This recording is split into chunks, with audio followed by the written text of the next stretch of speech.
मेरा जन्म ना गर्भ बसेरा, बालक हो दिखलाया, काशी नगर जल कमल पडेरा, तहां जुलाए न पाया। मात पिता मेरे कुछ नाही, ना मेरे घर दासी, जुल्हे का सुत आन कहाया, जगत करे मेरी आसी। पांच तत्व का धड़ नहीं मेरे, मैं जानू ज्ञान अपारा, सतस्वरूपी नाम साहिब का ओहे नाम हमारा। अदर दीप गगन गुफा में ता निज वस्तु सारा, तेरा ज्योत स्वरूपी अलख निरंजन धरता ध्यान हमारा। हाड चाम लहू ना मेरे, कोई जाने सतनाम उपासी, तारण तरन अभय पद दाता, मैं हूं कबीर अविनाशी। अब के बताया, भगवान ने स्वयं आकर कहा कि अब धू गोरखनाथ से बात हुई थी परमात्मा की, और उसको सिद्धि में भी फेल कर दिया था, उसकी सिद्धि निष्क्रिय कर दी थी, ज्ञान से परिचित कराया, तब समझ गए वो। तब उन्होंने पूछा आप कौन हो, कहां से आए हो? तो स्वयं बताया कि अब अवगत से चल आए, अविगत जिस स्थान को कोई नहीं जानता परमात्मा कबीर जी के अतिरिक्त, उस सचखंड सतलोक से। और मेरा भेद मर्म नहीं पाया, ना मेरा जन्म ना गर्भ बसेरा, मैं बालक बने दिखलाया, बालक बनकर प्रकट हो गया। और काशी नगर जल कमल पर डेरा, तहां जुलाहे न पाया।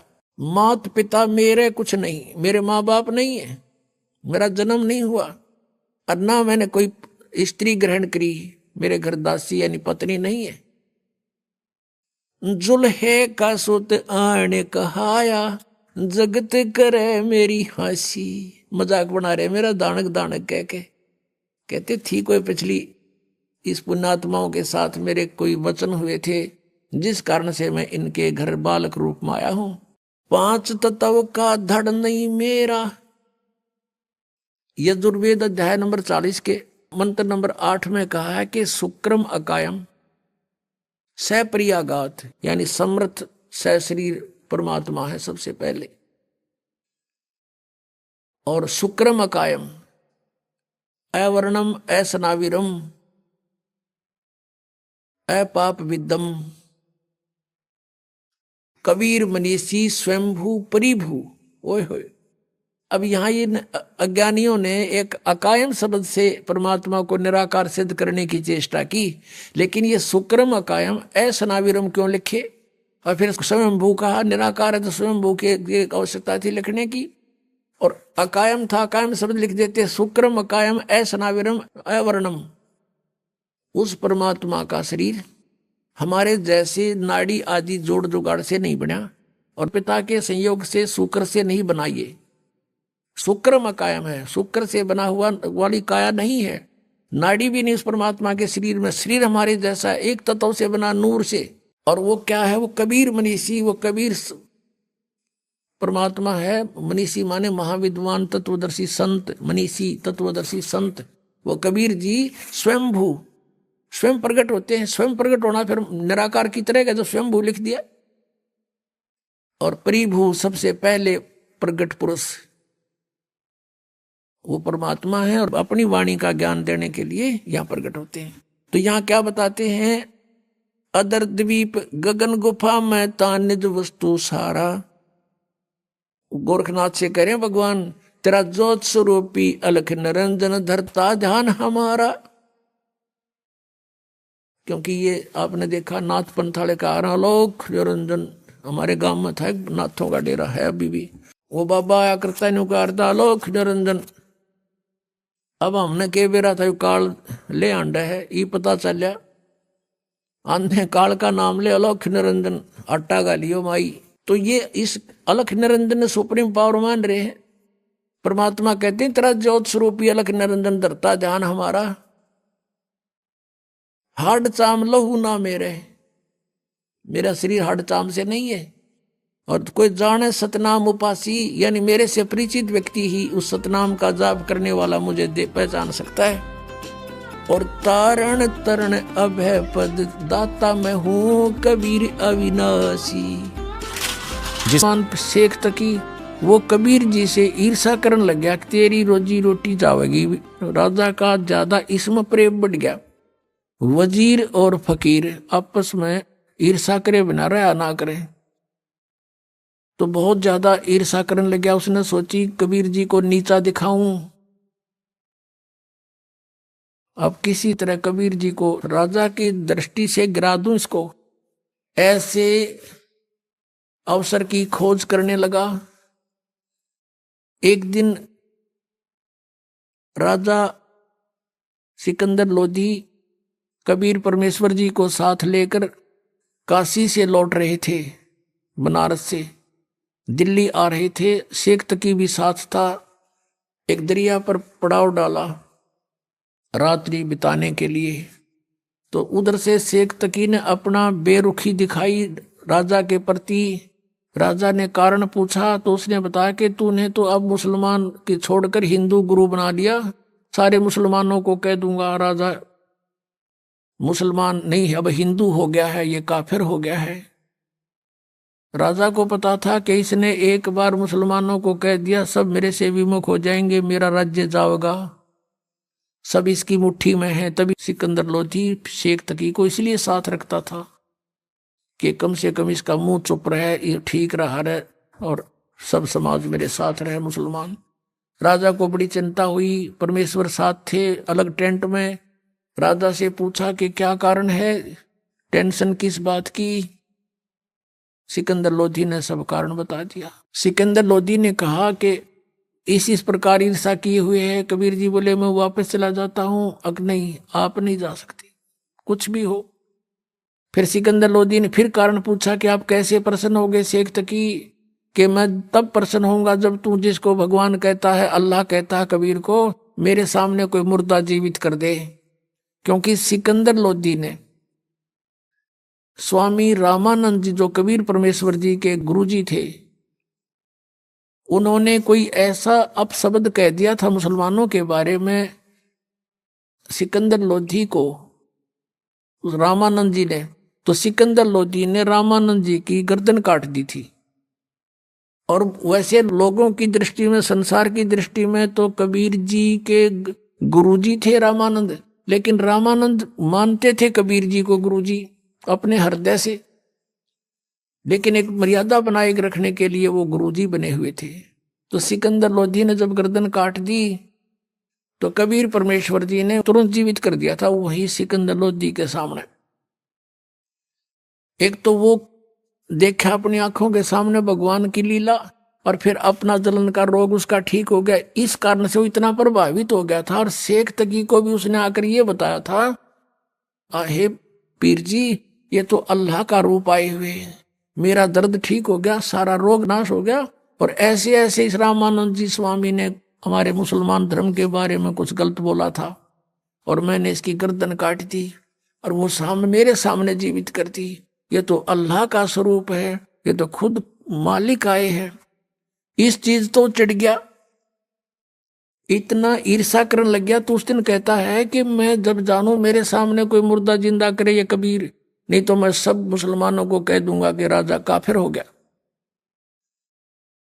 तब सिकंदर लोधी ने कारण बताया कि शेख तकी ये कहता है गुरुदेव कि मेरे सामने कबीर जी कोई मुर्दा जिंदा करे, और नहीं तो सचमुच ये आग लगा देगा। मुझे ये चिंता का विषय बन गया। तब कबीर जी ने कहा कि कह दो इसको कोई मुर्दा ले आओगा, ला देखते हैं, बड़ी बात है। अब शेख तकी से कहा सिकंदर ने कि वो कह रहे हैं कि लाओ कोई मुर्दा उठा के। कहने लगे मैं कहां से लाऊं, ऐसे कोई मुर्दा होगा जब देखेंगे। कहते हैं है कि परमात्मा से अपने भगत का दुख इतना भी नहीं देखा जाता, एक सेकंड भी है। कुछ ही मिनटों के बाद क्या देखते हैं कि एक लड़का मरा हुआ, मृत्यु के पश्चात जल प्रवाह कर दिया गया था, अंतिम संस्कार। कुछ कबीले ऐसे हैं वो सवाह नहीं करते, ना जमीन में गाड़ते, वो जल प्रवाह कर देते हैं। वो लड़का अपना समय पूरा करके जल प्रवाह कर दिया था, मृत्यु हो गई थी, वो बहता हुआ आ रहा था। तब सब किसी ने बता दिया कि वो आ गया मुर्दा, वो आ गया मुर्दा। उसी समय सब इकट्ठे हो गए। तो परमात्मा ने कहा कबीर जी ने कि शेख तकी अब तू ट्राई कर ले, कदे बाद में नंबर बनावे। तो भी नंबर कहता मैं भी कबीर क्या ज्यादा जानता है। तो शेख तकी लगा फू फा ठू ठा करने, उसने सोचा मैं कर दूं तो मेरा नंबर बन गया। वो दूर चला गया मुर्दा, जल में बहता हुआ दरिया में काफी दूर चला गया, कम से कम 500-600 फुट आगे को, 3-4 एकड़। तब सिकंदर को कहता शेख तकी कि ये न्यू चाव था कबीर कि किसी प्रकार ये मुर्दा आगे को चला जाए, इसलिए मुझे लगा दिया इसमें। ये कोई मुर्दा जीवित हो सकता है कभी? वो तो कयामत आवेगी जब होंगे। कबीर जी खड़े हुए और मुर्दा जैसे आगे बहकर चला गया था, वो शव बहुत दूर चला गया था, वहां से ऐसे हाथ किया, वो मुर्दा वो शव वापस चल पड़ा अप स्ट्रीम में। जैसे जिधर से पानी बहकर जा रहा था वापस आ गया वो परमात्मा के पास। और परमात्मा ने कहा, ये आत्मा कबीर हुक्म से इस मुर्दे में प्रवेश कर, जहां भी है वापस आ जा और बाहर आ जा तू 1 सेकंड में। उसी समय लड़का जीवित हुआ और कबीर जी के चरणों में आकर प्रणाम किया। बोलो सतगुरुदेव की जय।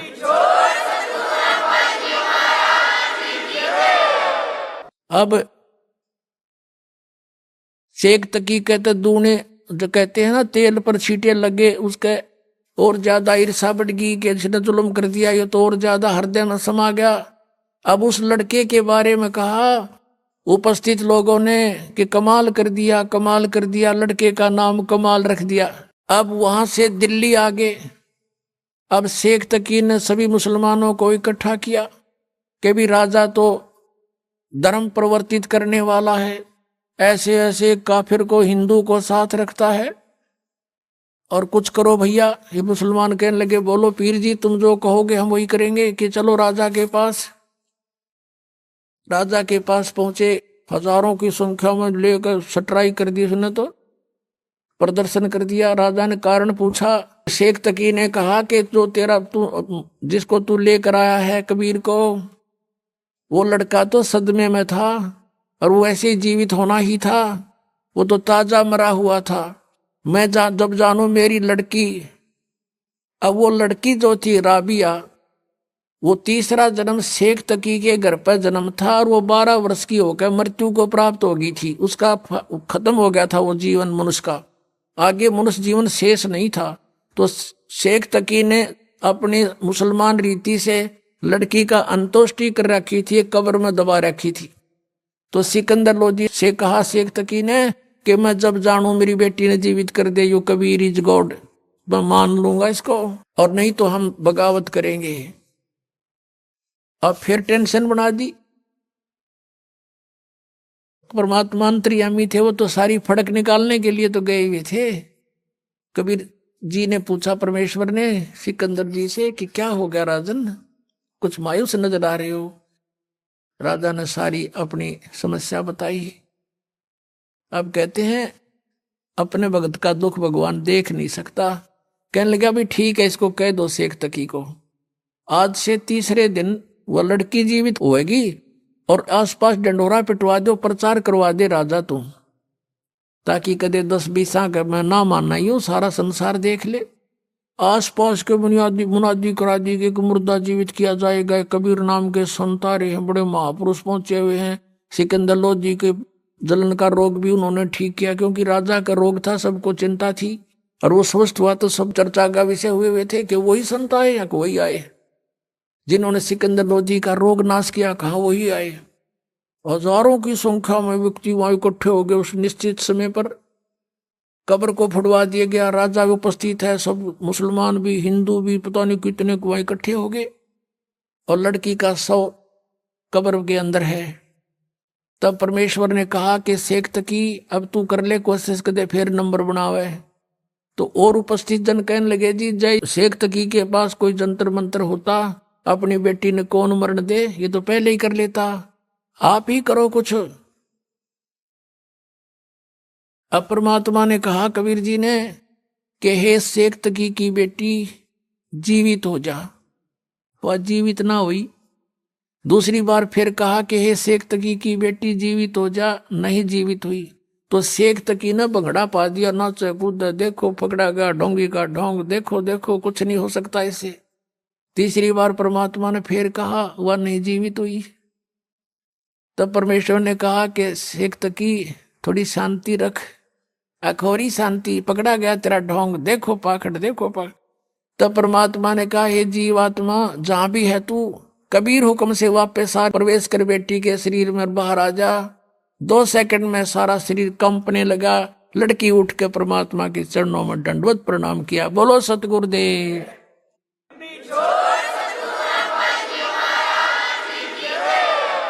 तब सभी ने कहा कि महाराज ने कमाल कर दिया, कमाल कर दिया। लड़की का नाम कमाली रखा और अपनी बेटी के रूप में रखा। ऐसे ही कमाल लड़का जो जिंदा किया था 12 वर्ष का, सभी ने कहा कमाल कर दिया, कमाल कर दिया। तो परमेश्वर ने उसका नाम कमाल रखा, अपने पुत्र के रूप में अपने पास रखा, भक्ति दी।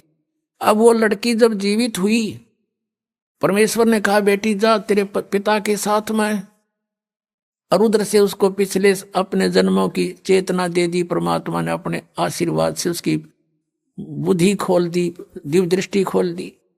अब उस लड़की को अपनी पिछली बैकग्राउंड याद आई। खड़ा होकर 2 घंटे तक, 1.5 घंटे तक प्रवचन किए उस लड़की ने कि हे जनता वालों, ये भगवान खड़े हैं, ये अल्लाहू अकबर हैं। तीसरा जन्म जो मेरा था उसमें मैंने इनसे नाम लिया था और मैंने 4 वर्ष भक्ति करके छोड़ दी थी। उस 4 वर्ष की मेरी भक्ति के कारण मुझे लगातार तीसरा मनुष्य जीवन तो प्राप्त हो गया, लेकिन ये मेरा इतना ही जीवन था। 12 वर्ष तक का आगे मेरा शेष जीवन मनुष्य का नहीं था, मैं पशु योनि में जाती, और मैंने महान गलती की थी। अब मैंने भगवान अल्लाह को पहचान लिया है, मेरा असली पिता मुझे मिल गया, मैं नकली के साथ नहीं जाऊंगी। अब शेख तकी ने करा था नोक भगवान को नीचा दिखाऊंगा। वहां कोई हजारों व्यक्तियों ने परमात्मा से उपदेश लिया, उनके शिष्य बने। बोलो सतगुरुदेव। कहते हैं सतगुरु संगत छोड़ के चाहे लाख वर्ष जप कीन, इंद्री कर्म ना मोक्ष हुआ फिर काल के अधीन। उस आत्मा का फिर उद्धार हुआ जो भगवान के पुनर्चरणा मांगी। बोलो सतगुरु।